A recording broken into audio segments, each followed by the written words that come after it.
Nice to meet you. Is this your telephone? Yes, yes, yes. What's your name? Veronica. Okay, happy birthday, Veronica. Oh, yes, it's in 10 days. 25, really? They told me. Is your working method as a film director any different if you do, for example, a film based on true events, like The Impossible, compared to a work of fiction? That's a very interesting question. The thing is that you always try to connect with the story. I love to do a lot of research. And when you have a true story, it's a lot easier because you have a direct source of material. I just did a movie called Society of the Snow, which is based upon the plane that crashed in the Andes in the 70s with a rugby team.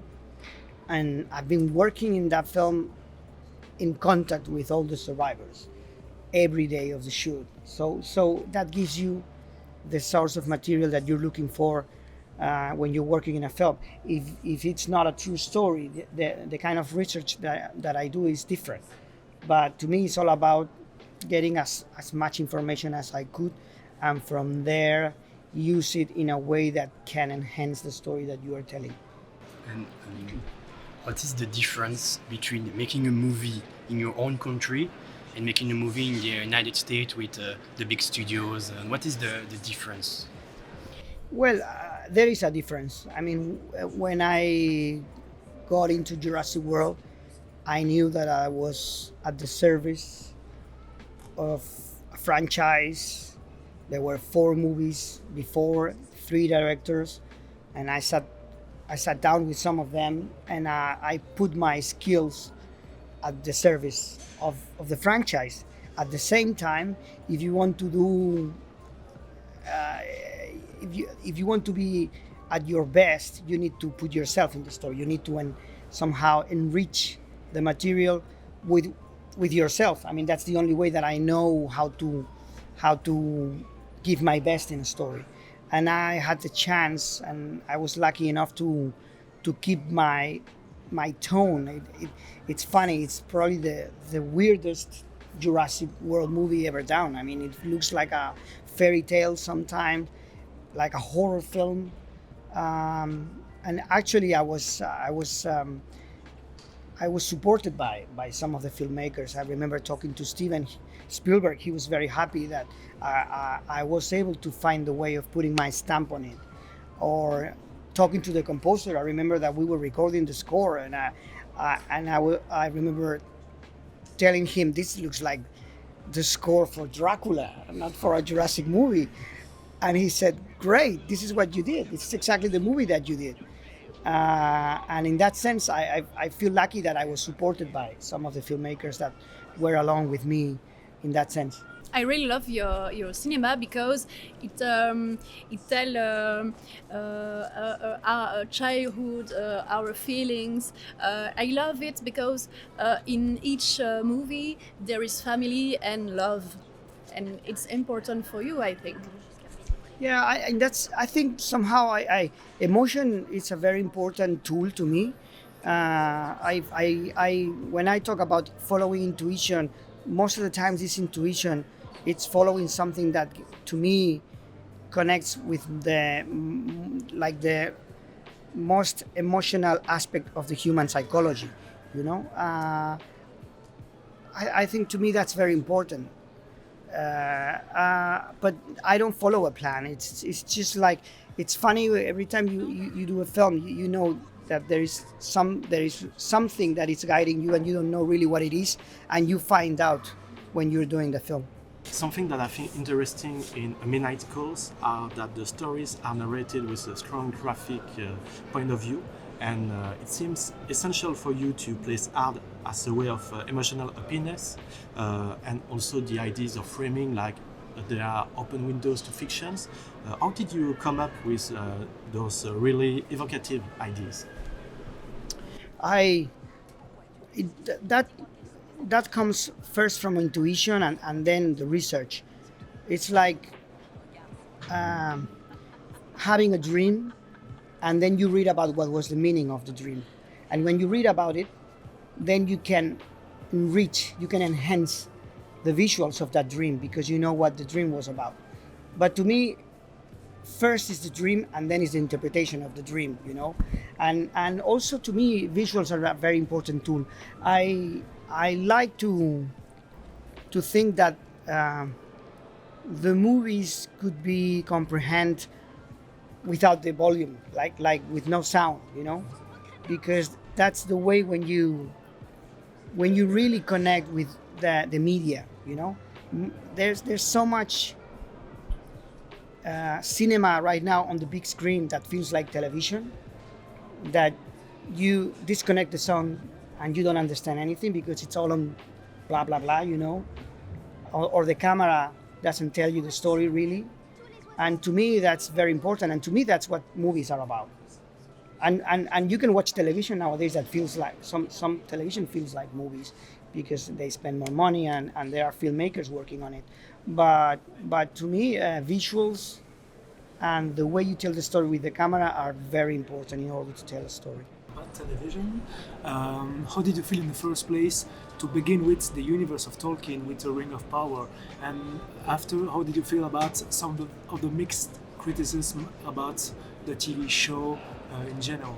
Actually, when the show was released, was a great relief for us because we had so much. The controversy was so big. There were so many people talking against the show without watching the show that I remember the week of the release and reading the reviews and the reception was fantastic. So it felt like every time you release a film, you feel insecure or you feel nervous about what people is going to say. But in this case, you have to go through that, and at the same time through all the criticism that was on top of the show without people watching really the show. I mean, but the release suddenly the show was released and the reception was pretty good. So it was a big relief. That controversy had to deal with ideas that somehow I don't share. I mean, the idea of inclusion, and it's so into the world of Tolkien. I mean, when you read about an author who put so many races together and the whole subject matter, when you go to the deep roots of what the storytelling is how if we put all the races together, we can defeat evil. To me, when you know that Tolkien is about that, all that criticism felt that were coming from people who didn't understand what was the message of Tolkien. You are a very successful and bankable filmmaker. Does that That's also, important too. Does it also give you carte blanche or total autonomy over the work that you do? I mean, if you think about Hollywood, and we talk a lot about Hollywood, it was already in the 40s, the 50s that the directors started to behave in a way that they were working a film for the studio, one for them, one for the studio, one for them, you know? So at the end, it's true that we talk about movies. To me, movies are about visuals and sound, but the industry is about visual sounds and money. So you really need to make yourself, really need to navigate that. But to me, it was a question of, I always try to find something to enjoy my work. So when I did Lord of the Rings or I did Jurassic World, I could find enough elements to enjoy my work at the same time I was at the service of the story of someone else. Do you consider making a movie in a different country like Japan, China, India, and do a merge with your personal culture and the one of the other country? Do you think it could be interesting for you? I mean, to me, working in Lord of the Rings was to make a movie in Japan. Understood. I mean, Thank you. It's a different language. I'm not an English native director. Different world, so different to my world. So yes, for sure. I mean, I would love to. Thank you. When you see the bad scores at box office about Fabelman from Spielberg, Babylon, or Empire Light from Sam Mendes, are you afraid for author cinema? I think yes, but things are getting better. I think that people is going back to the movies, and I think that I think that we, the filmmakers, need to keep fighting for having mature movies seen on the big screen. I grew up watching blockbusters and classics, most of them on television, but I really enjoy the experience of going to the theater. There is no other experience. There's no other way than watching the movie on a big screen in the movie theater with unknown people around you. There's nothing better than that. Apart from that, I think that people, especially young people, are going back to the movies, and hopefully they will go back also to watch this kind of material that feels now more appropriate for platforms or streamers. But I keep going every week to the cinema once or twice per week, and I keep watching those films. Today, and the Biff has decided to put your work in the spotlight with a musical, for example. How do you perceive this kind of festival? Well, I've been attending fantasy festivals since I was a kid. I started as a journalist. I was 16, 17 years old, and I wanted to get free tickets to get to the festivals. So I pretend to be a journalist, and I know.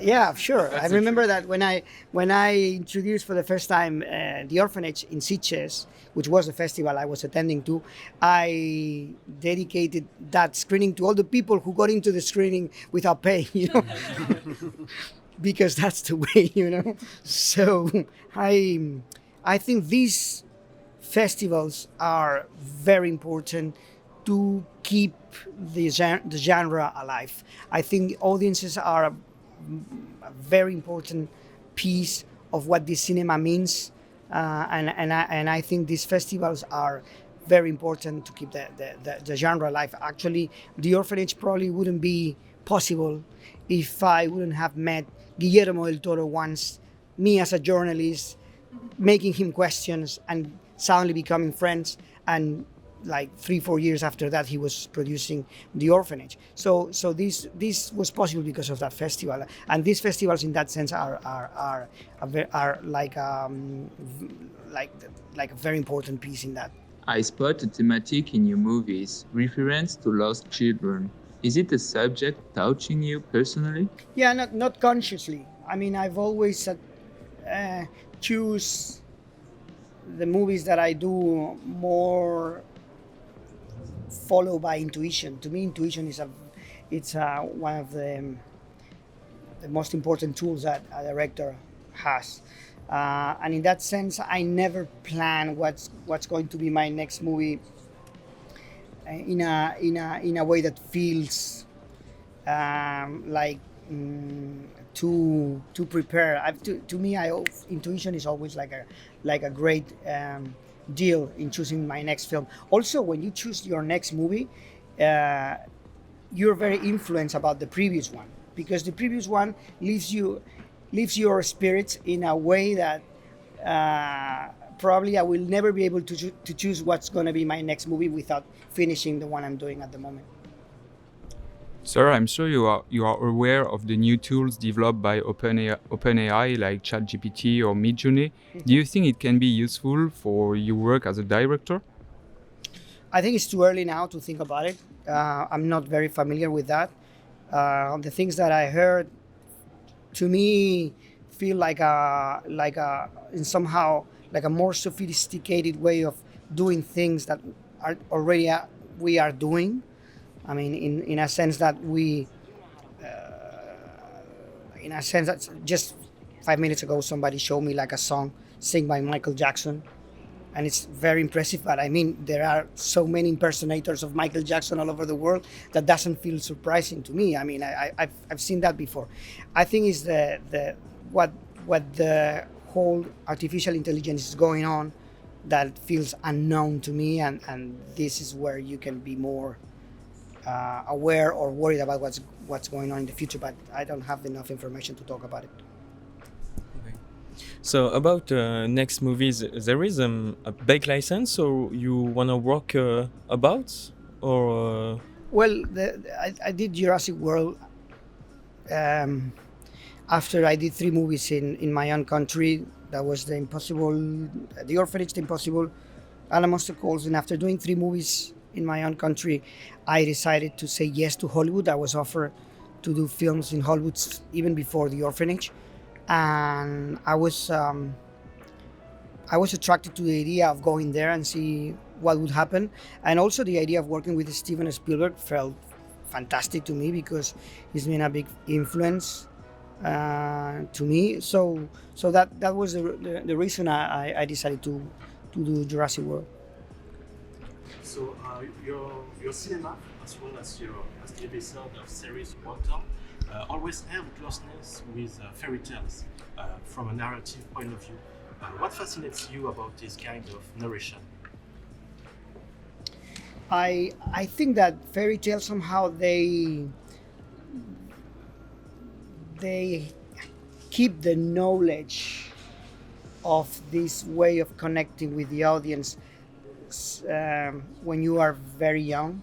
I mean, somehow fairy tales helps the kids to understand the world they live in and to process in a way that feels very primal, but at the same time very truthful. And I've always been very attracted to fairy tales in that sense, especially when I did A Monster Calls. There was a bit of that in The Orphanage, but was more when I focused in A Monster Calls that I read more on fairy tales and how smart are these kind of stories to connect to the more primal and unconscious part of your brain and the way you process the reality you live in. Do you plan to do another film in your language in Spanish, like The Orphanage? Yeah. I just shot this film, Society of the Snow, which is based on that true story that happened in the 70s in Uruguay. So I shot the film in Spanish after 15 years. It was fantastic to go back to my roots and to shoot in Spanish with an unknown cast of Uruguayans and Argentinians. And I had the time of my life. I think I consider myself very lucky to have the chance of working in Hollywood, but at the same time be able to go back home and produce my own films there and even produce them in my own language. Is the true story the crash and the football team? Yeah. There's something interesting about Fallen Kingdom. It's a more practical movie and more horrific, like you said. The climax is more like a gothic horror. Was it important to you to restitute dinosaurs that are recreated digitally as a practical monster from the past? Yeah, actually, I mean, if you look at the film, there's a lot of practical effects with dinosaurs, but there's a lot of visual effects that work really well, and people didn't realize that that was digital. I mean, I think because I think that the secret is the combination with digital and real. I think if you do everything real, there'll be a moment that you will notice something that it's not as perfect as you want. And if you do everything digital, there'll be a moment that you will disconnect because there will be some missing piece or missing soul in the work you're doing. I think the secret in visual effects is mixing. And in that sense, I put a lot of attention in that. I remember the first time I arrived to the pre-production that these big heads that they show in order for the actors to have something to touch were green, because the visual effects guys said, no, we don't need it. We don't need the textures. Green is enough. Then we can replace it with digital. And I asked them to paint them, because every time you touch, there is a reflect of the light on the skin of the actors, and that helps a lot in the integration. So I was very meticulous in not only in using practical effects and animatronics, but also in having the digital done in the right way. And in that sense, there are shots that I'm sure that you consider that were done with animatronics and they're digital. Thanks for your time, sir. It was a pleasure. Thank you so much. I'm a big fan of your